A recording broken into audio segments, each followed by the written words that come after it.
Seems like Holy hell! Hi there, ladies and gentlemen, boys and girls. Today on February 18th, my parents' wedding anniversary actually, I would like to give to you guys a status report on what's been going on. I actually have power for a live stream, which thrills me. I hope everybody is doing safe right now, is doing well. It has been sub-freezing temperatures for approaching a week here in Austin, Texas. I know I'm a Chicagoan who did the Cafe Gallery open mic, but I also run Poetic license in Austin, Texas. Is now global through monthly Zoom meetings, but it has been so cold because of the Arctic storm and power went out, and I believe we were in the first wave of people that lost power. I believe John said it was something like 1:20 in the morning, Sunday to Monday. We've had no power since, so this is day 4 with no power for us, which is why I'm wearing a hat, which is why I'm wearing one of my robes, which is why I've got lots of sleeves on, and I've been going around with double pairs of socks and, and everything as I've been going around. But then we started, I'm like, all right, we should drip water so that there's not a problem if there is pipes that are going to freeze. And so we did that, and we started doing that, and we can't use filtered water from our refrigerator because we don't have power. But we have Brita filters, and so we were putting stuff through Brita filters, and we were saving buckets of water that way. And then a couple hours later we try and no water.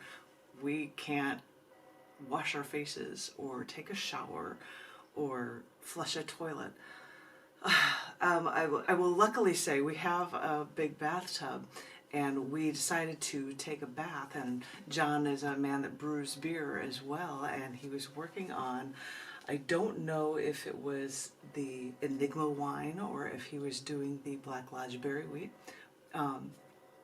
which is, you know, an excellent cool beer, but by doing that he has to end up getting filtered water out from the tap, so he had a lot of extra water, so we used that to generate hot water for a big bath on Sunday night. Good thing we didn't flush it. Not that we're going to bathe in it or use it, but when we don't have power and we don't have running water, we can use that to flush toilets with absolutely no problem at all. And I've used it in the past for watering plants. We've used that for decades. It's been fine. And because this is a semi-arid town, it's not as if any smells from whatever was on our body in the bath is going to get into the air. It doesn't.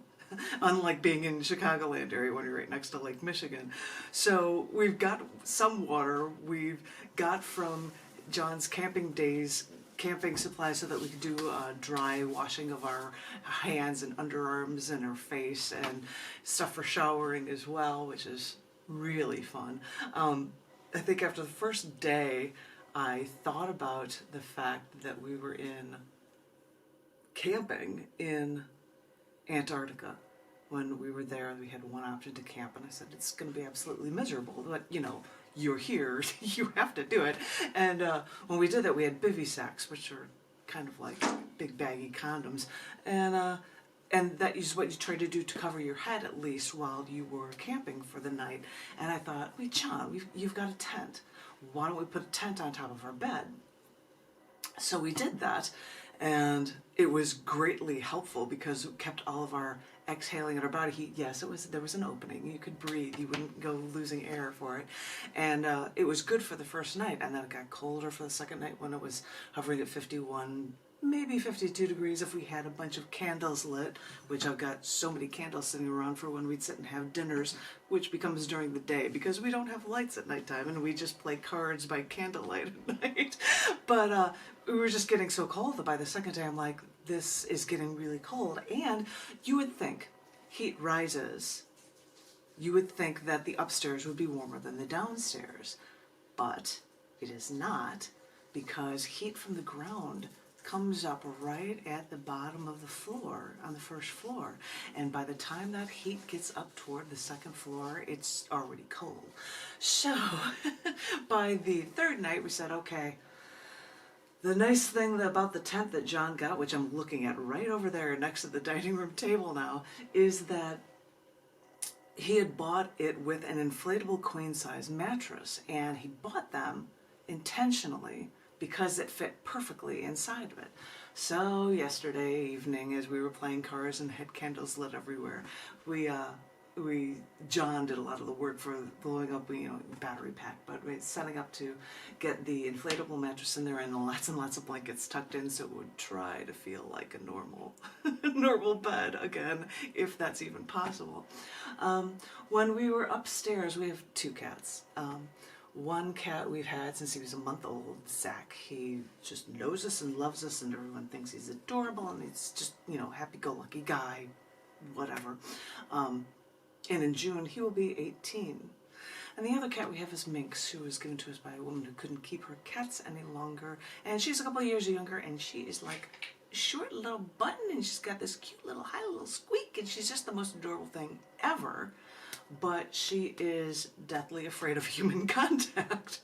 So, since Zach knows us and is comfortable with us, and I hate to say this, in the past year his eyes have been getting worse, and I think he's nearly blind now. So we'd be up in the bed and we're like, hey, Zach, he likes to curl up with me in bed. I'm like, come on up. Come up and into the tent in the bed. And he's like, I'm just comfy here. I'm just going to lay between your legs, lay your arms, curl up, ran my head into a pillow, something, anything. And he was having the greatest time. And so we brought that down here last night, because it'll be warmer here and possibly more bearable to sleep the night through, though I've got a hoodie on, and I eventually took my gloves off and the second pair of socks I had on while sleeping. But it was better, I think, than the night before. But I think the experience, Zach's like, I don't think I want to be in here, so we let him out. I wake up this morning and I open up the zipper, and there Zach is sitting. Then on the next piece of fabric, Minx is sitting. It'll be like, aw, they wanted to be around us. even Minx, who's deathly afraid of everything, was like, I'll be human quasi-adjacent by being nearby. So it was cute. And with Zach, it's adorable to have a little time, curl-up time like that with him. And so we went out this morning and looking for, is there a Sam's open, or, grocery stores. I think there was one grocery store open when we saw, and it's, of course, in Texas, it's an H-E-B, and there were 2-hour lines of people waiting to get in. And we're just looking at each other thinking, we don't need anything that desperately. So we didn't go. And this morning we thought maybe Sam's would be open. So we go, we get in line, they say, well, we don't have any water. Because of sprinklers by regulation, we cannot be open if we can't pull that off. So we're sorry, we're going to be closed maybe for an hour, maybe we won't be able to open, we don't know.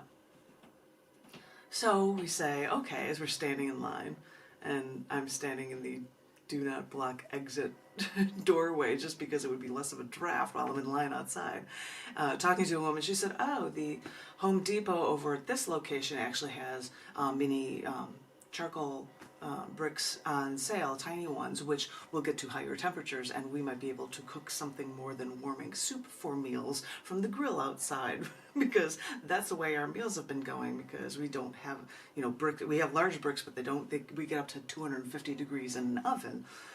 Fun, which is not enough. Like, hey, and John's like, I think we've got bricks now. He's like, I'm going to see if we can cook a pizza, because we have a pizza sitting in the freezer, which is, it could be as cold as the temperature of the rest of the house, which is, I believe, right now 49 degrees. Good times. Good times. And I hear on the news them saying, oh, we've got the vast majority, or we're getting a majority of the first people who have been out of power, they now have power. And I'm like, I'm calling bullshit on that, because we're one of the first people without power. And here we sit, still really, really cold. But we're trying to manage it as best we can. I think John put up a post saying, like, well, we don't have this, I don't know if we'll have water, but since he made a beer tap for his beers, it's a good thing that I don't need electricity for this to have the taps run, so I can at least still have beer, he's saying. So we had beer last night, and we'd have one of his wines the day before, Wolf Creek, was the Cabernet Sauvignon that he makes, which is very, very, very good. It's a brand new one, and it seemed a little carbonated, which it shouldn't be. So we have one of our decanters. As you can see, I've got glassware everywhere. We have one of these decanters that we can aerate the wine, and it was such a good experience just to be able to pull out a good bottle of wine, aerate it, and then pour it into the glasses. The first one that he made, however, I think he's got a phone call, but I think he's outside. I have no idea. The first one that he made was a Riesling, German-style Riesling, and it's called Hütke Riesling, and it's actually named after his family's name on his father's side when they came from the old country, quote-unquote, because they didn't know how to spell Judtka, and they said, Yatko it is. But this is actually the name that his family came with, and he said I wanted to have that for the Riesling, which is a really yummy wine. And he's enjoyed the photography that Walking Seed Brewing has had for things, including things from Falling Water, and this one has Falling Water from Frank Lloyd Wright's Villages, and this was a tree outside of our offices in Gurnee. And he loved the chocolate bonbon, which is something we made right when we got married. We started making it again. It's something you just have a little of at a time because it's like 15% alcohol. But it's been, you know, good that we'd have resources here at home already as we've been pulling this all off. And maybe he's making some cauliflower pizza right now, I think. So we went out this morning and we went to the Home Depot, which is, you know, the place where we'd go to get charcoal bricks and water. and the first days people are buying water and I'm like, how silly of them buying water. What's that about? And then when we've been out of water for a couple of days, we're like, maybe we should get some water. That might be a smart idea. What are we thinking? So anyway, we did that and we're like, we haven't even had breakfast. And John's looking around in the front of the Home Depot, and he gets a Diet Coke because, you know, they don't have coffee there. And then he finds Lenny and Larry's, the complete cookies. Like, I got a cookie for you, Janet. I'm like, you got a cookie? But he's like, no, this is a complete, it's got, you know, 10% of your fiber, plant-based. It's baked nutrition with 16 grams of protein. It even has the little label on it, because John has to be very insistent with me. It even has a little label on it that, yes, this is even vegan, Janet. And I'm walking around with my Vegetarian Planet hoodie shirt as I'm going everywhere. And my face mask is Smith's from their first album, where a soldier has it written on his head repeatedly, meat is murder. I don't know if people appreciate me that much in Texas when I'm doing that, but oh well. So we pulled over into the middle of a parking lot with snow everywhere in his Jeep Patriot, and we're both just, you know, eating our cookie and stuff, and another truck comes driving by and rolls down the window like, are you okay? And I've got food in my mouth. I'm like, yeah, we're okay. And I'm holding up cookies, and John's like, we're eating cookies. And he's like, living the life. I thought, oh, word, that's the funniest thing. So yes, we were living the life by having breakfast of a chocolate chip cookie that apparently is vegan and has lots of nutrients for you, but that was our meal this morning. So maybe we can actually have food this afternoon. But I thought, because today happens to be my parents' wedding anniversary, and because when I couldn't do Facebook live streams, I did readings at 7 o'clock, the usual startup time for the open mic, the cafe on Tuesday nights and the cafe gallery on Wednesday nights. I read a couple poems, and I will share them with you when electricity is back and I can catch up on my work, but they will come out. But I thought, since I have this live stream, I'd just talk a bit about how crazy life has been and how fun it's been, and how I'm sitting here in a robe with all of my gear. And I thought I would read with you one poem in honor of my parents' wedding anniversary, I guess. I'm just going to pull one of them out of this cc&d, Children, Churches, and Daddies literary magazine. This is a September-December 2020 issue magazine anthology, and it's called Roll the Bones. The titles of collection books and even regular issues is based on accepted writing that's within the book. And so this contains things from different magazines, and that is listed in the headers of all these sections as well. But one of them that we chose for this was Roll the Bones, and I know what Roll the Bones means. It has nothing to do with bones. I get it. But John and I recently watched the Long Way Round, A Long Way Down, A Long Way Up, these three series of motorcycle shows with Ewan McGregor and his friend Charlie, old friends that loved riding motorcycles together, and Charlie's actually quite a talented motorcyclist, and they decided to take off on these three different trips. I think the Long Way Up was one where the most recent one, when they went from Ushuaia at the southern tip of South America and all the way up to Los Angeles. But one of the trips they went across through parts of Siberia, where they went on the Road of Bones, not the same reference to this, but they were having to try to piece together a road which was made from human labor in Russia, and so many millions of people died on it that their bones were a part of the road, which is why it was called Road of Bones. Lovely. But I think this was in Mongolia, I believe. If I look for the thing, it's a Mongolian memorial for mass genocide that was done there, that with all of these bodies, they decided to display some of them, which we can just, I've got a still from this video still. I'd have to open this up for you guys. But one of the shots, this guy right here, the spear is actually lodged in the skull. And I said, I know that Roll the Bones has absolutely nothing to do with actual bones, but this is just such a cool image that I had to be able to share it with you guys. So, and I think comments from people like my musician and writing friend Wesley Hine was like, oh, I love it, man. You know, you just show things the way they are, I guess, and how they can be. But in this issue collection book, which is the most recent issue collection book from cc&d Magazine and Scarce Publications, is a poem that is titled Underground History. It is not a love poem, but it is something that is about my family, I guess, in a manner of speaking. So I hope you enjoy this poem. It's called Underground History. It was written on the 30th of November for the 1866 date. It's really tiny type on here. It's 1866. Hi, Mixie. How you doing? Who's my girl? Who's my girl? Oh, she won't even come over. She's such a scaredy cat. From the 1866 date that work began on the first U.S. underwater highway tunnel, underground highway tunnel, and that was actually in Chicago. So, representing for my people for the cafe gallery, for the cafe, I'm sharing this poem with you guys. I hope you like it. It's called Underground History.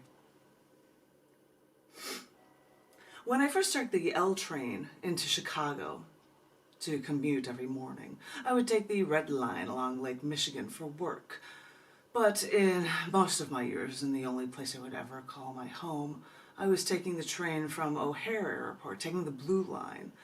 And all those years I took that train, I was always wondered why a small part of the train ride took me underground. But I didn't ask questions. I just took the train and never thought anything of it.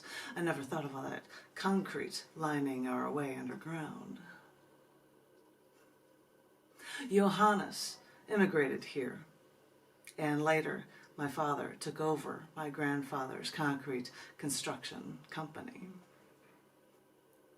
When my father flew us to Las Vegas one year, we flew over the Hoover Dam.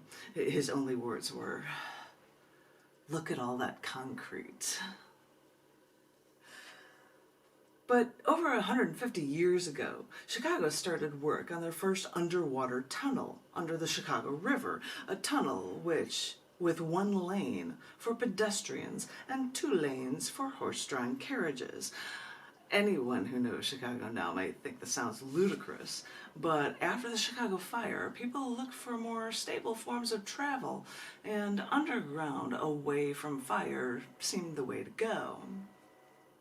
They reversed the Chicago River a decade later, which lowered the water level, exposing the roof of the tunnel, and ships ran aground. So the federal government had to close it down for safety hazard, as a safety hazard 6 years later.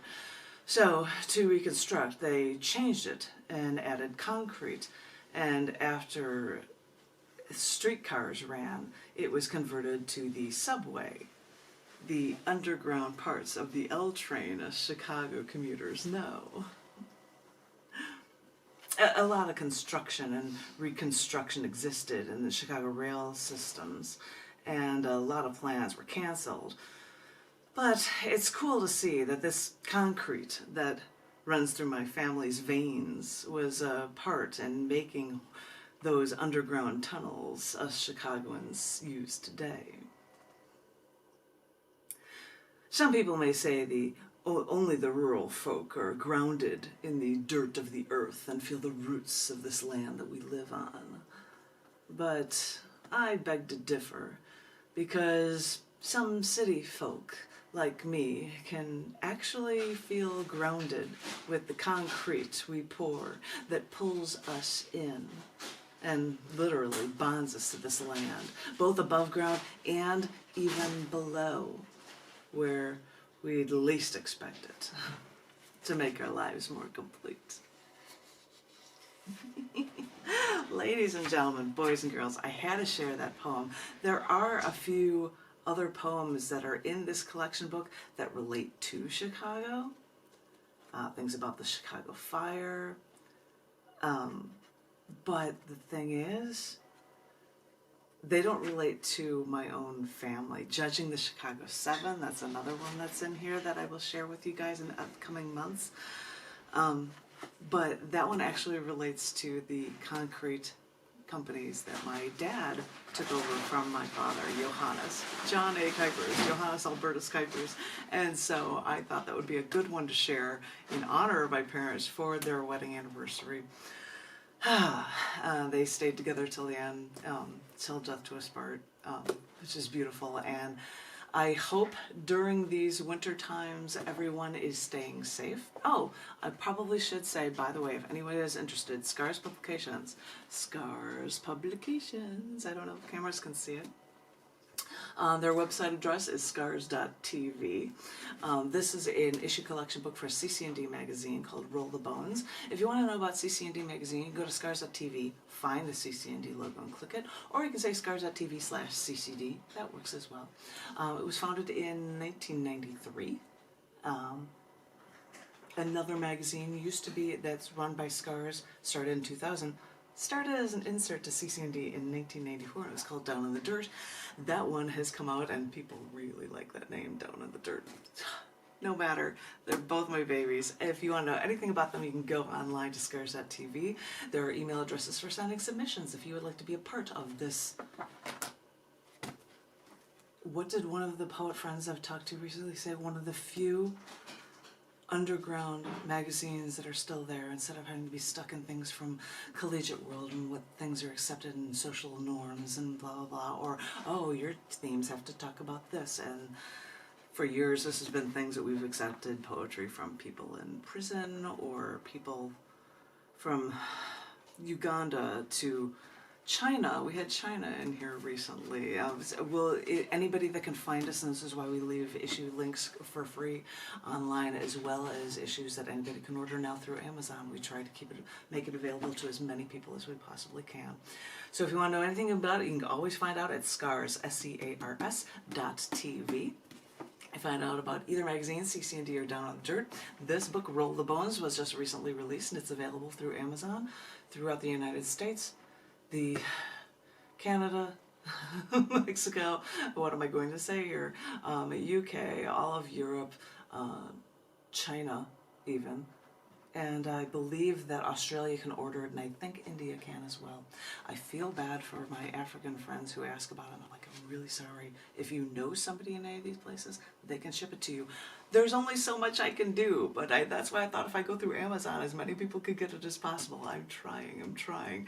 I hope everybody enjoys the writing. If you want to know anything about it, you just go to scars.tv and can find out more.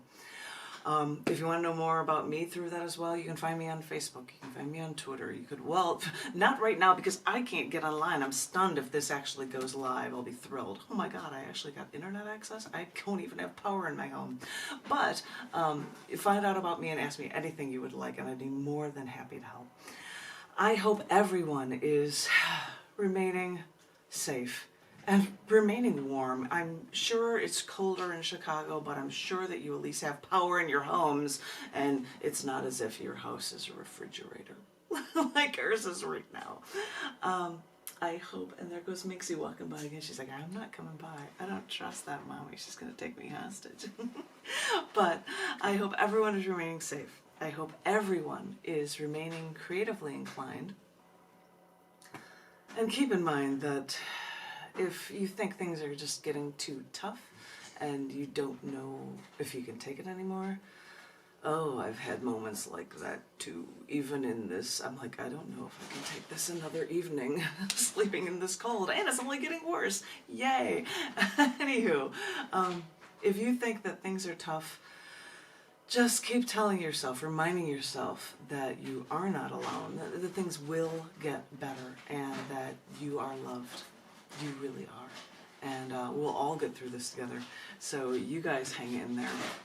And do I want one of these bottles to drink? I know it's not even noon yet, I'll bet. But, you know, desperate times call for desperate measures. I hope everyone's doing well. No, I won't open up one now, trust me. I hope everyone's doing well, and I look forward to talking to each and every one of you very, very soon. Thank you very, very much.